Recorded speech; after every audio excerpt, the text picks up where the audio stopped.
Well, hello guys, welcome to episode 4 of this Versus 3 save, where I'm going up against that trucking football manager and avoiding relegation over the course of a single season. All of us managing FC20 to see who can get the most points. It was all very, very close in the last episode at game day 18. We're going to come back now here for game day 22, and that's the game we're going to be playing. As you can see, I'll be playing Fortuna Sittard. But I have made some transfers, which you will be unsurprised to hear about. Let's go through that. I'm not entirely sure the transfers I've made are good because I thought they were, and they've just played a game. We'll go through the results as well, and it was sort of one of those moments where you think, this is going to be good, and it turns out to be utterly terrible. We got spanked by a poor side.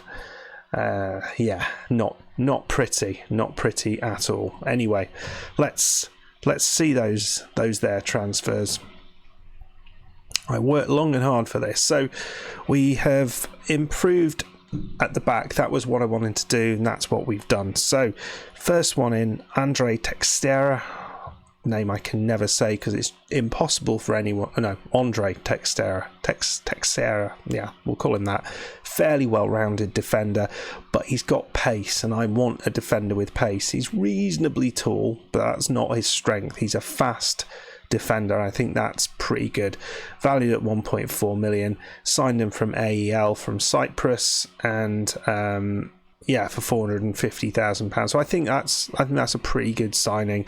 Pretty pleased with that. This next guy I'm not going to show you. This was my assistant deciding he's going to sign this guy, who is awful. I thought I'd switched it off, but apparently not. Then, so I was looking around for a goalkeeper, and I decided to have a little look in the African continent, and because I've been finding a load of good African players in my journeyman save, so I thought I'd have a look in Africa, and this is what I came up with. This is my new first choice goalkeeper, at least until he hopefully he does a bit better than in the last game. But he has had one clean sheet out of the 2 games, so it's good and some bad. But he looks pretty good. He's got a 1 of eccentricity, which is always good. Decent one-on-ones, decent kicking, handling, all the right things in the right places. Look at that, 20. You never see 20s, do you? And bravery of 16. So, that's not necessarily the most important stat in the world, but you like a brave goalkeeper, don't you? Look at the decisions. He looks like he should be really good. So I'm not quite sure how I'm going to say his name. Gabuhu.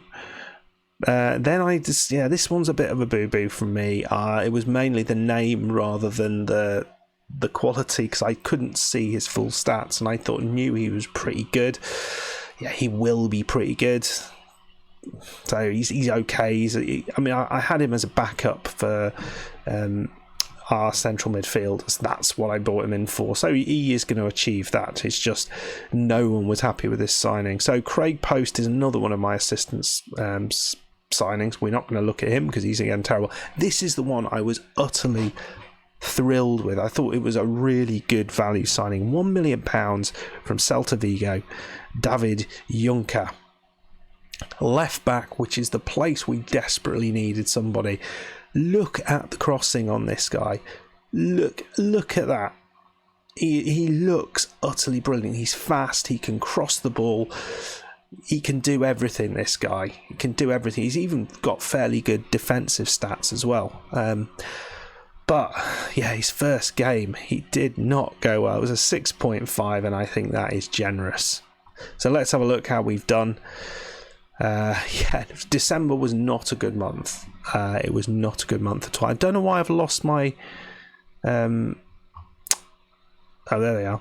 Yeah, so we played the game against Emmen, and then after that we played Dordrecht in the second round of the cup. I completely rotated the side, and we should have scored. We had a couple of decent chances. We had 27 shots and didn't get... Well, actually, got 27 shots and didn't get one clear-cut chance.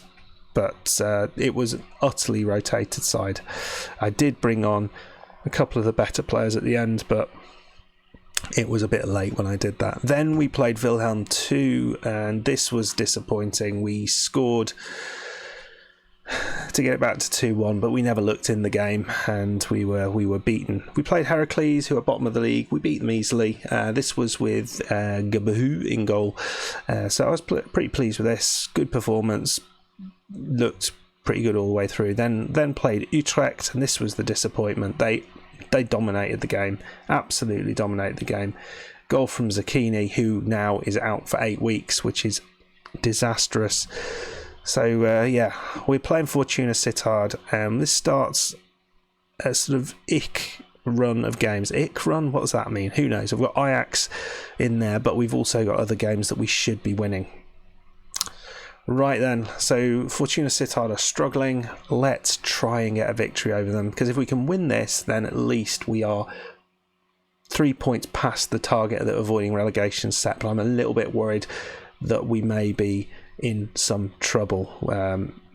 If you don't know where everyone is in this in the sort of mini league, go back and watch the previous recap video that I did, and you'll know exactly where we are, where we sit. But it is all very close, and the FMAI surprisingly is also hot on our heels as well. So see how we do. Hopefully it was an aberration the last game, and we're going to come and kick some ass this time. We're starting, I didn't even go through the team. Gabahu is in goal. Trupe, Textera, Bien and Juncker are the back four. We will do the rest of the team in a second. Let's see if we can Essers. We're really struggling on the counter-attack. We're getting done on the counter-attack a few times. But Cantella Piedra, he's got the ball. He's so important to what we do. Nice when he actually shoots for a sensible difference. Brahma's back in because Busquets wasn't playing well. Espinosa and Abidjania playing very, very well. Cantella Piedra on the right, Lang on the left, and up front we've got the big man Bergerens, who seems to be doing a lot better than Clark at the minute, so that's why he's playing.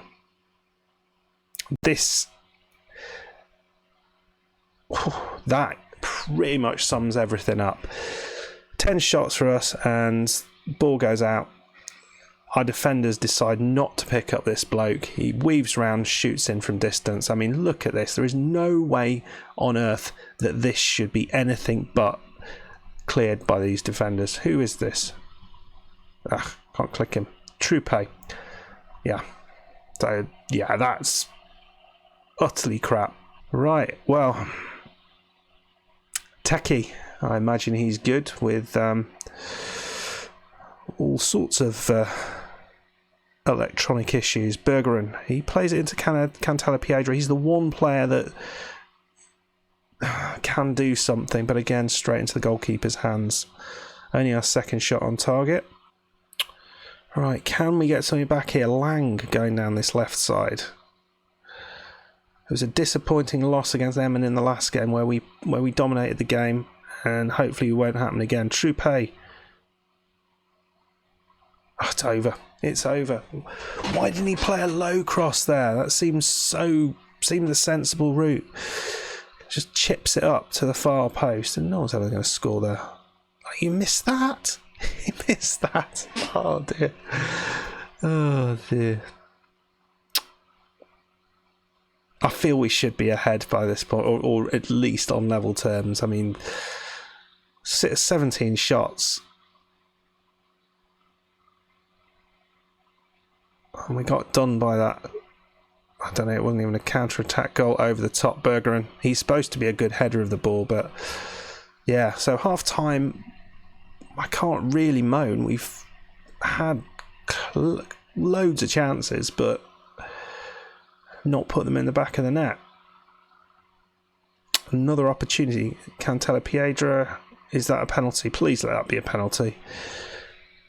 Oh, he's going to watch the video. You know what's going to happen. Off he goes.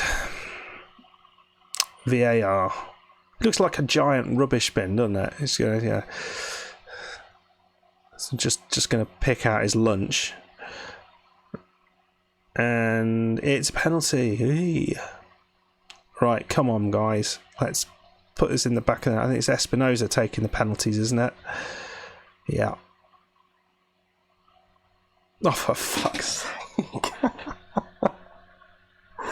Oh. Oh. Well, I got no words for that. It's missed penalty. Not even close. Not even bloody close.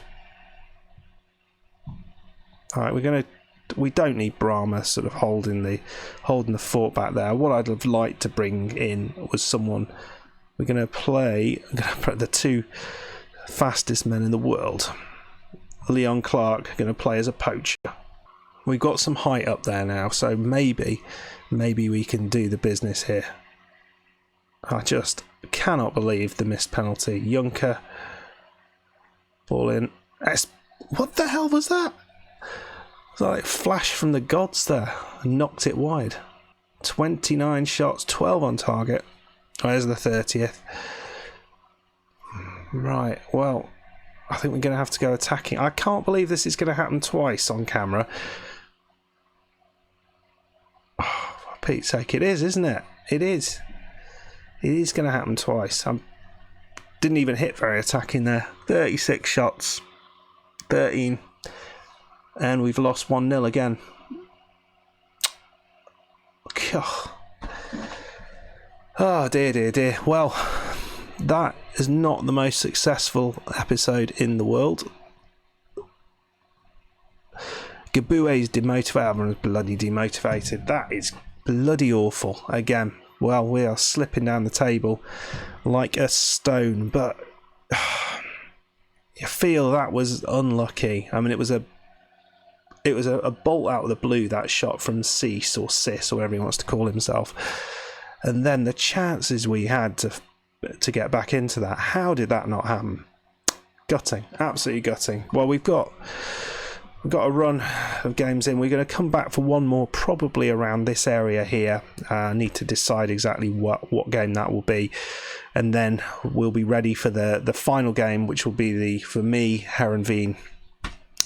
And hopefully we will stop this little run of red donuts, but I think that's pretty much done me for this event. 3 losses in this episode, and only 1 win. Not great. Okay, guys, well, you've watched this. Make sure you can now go over and watch real Football Manager managers avoiding relegation, and that trucking Football Manager who will be getting wins. They know how to play the game. Yeah, go over to their channels. Links shall all be below. Check those out, and look out for the recap video on Thursday. Thank you very much for watching. See you very soon. Goodbye.